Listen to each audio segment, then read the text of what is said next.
Sa dami ng nagtatanong sa ating FB page about sa TESOL certification, lalo na kung paano mag-avail at kung sulit ba, let me share my experience with World TESOL Academy.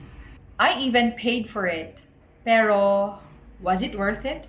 If you're considering getting a TESOL or TEFL certification, panoorin mo muna to bago ka gumastos. I'll share with you my own experience and how I did with the modules, and of course, my honest review. Hi, I'm Marisa. Before I become an entrepreneur, I used to be an ESL teacher for more than a decade. And like many of you, I was curious about ESL certifications. So, when I saw World TESOL Academy, I paid for it and I took their course. Here's the truth. The modules are very simple, mostly theories, and honestly, they didn't really help me upgrade my ESL knowledge. If you are already an experienced ESL teacher, you might find it too basic. Parang introductory lang siya about ESL teaching to get the certificate. And if you don't have any background in ESL, it's not very helpful to prepare you for the actual teaching ESL or for your real classes. So let me share my clips way back in 2023 from the World TESOL Academy. Good morning.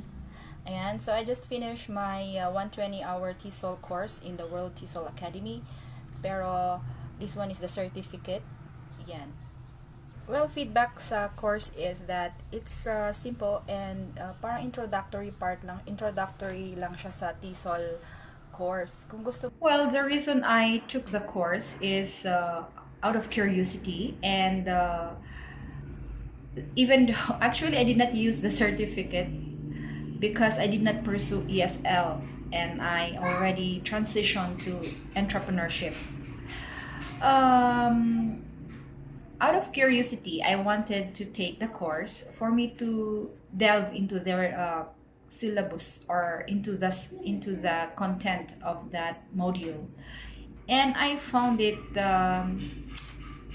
I already told you how is it. Looking back, I would say that it's not worth it. I'm sorry.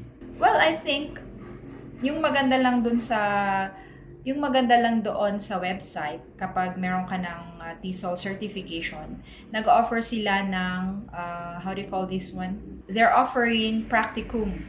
Yeah, so that you could practice and basta natapos mo yung basta meron kang certification nila, yung 120 World TESOL. And madali mo actually makukuha yung certification. Yan. But I didn't try the practical or the practicum because I didn't pursue nga.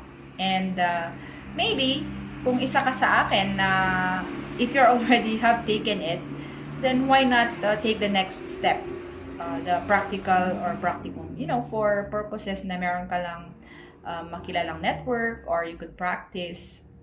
My advice, if you just want to add something to your credentials, there are even free TEFL courses online that could give you the certificates that you may need.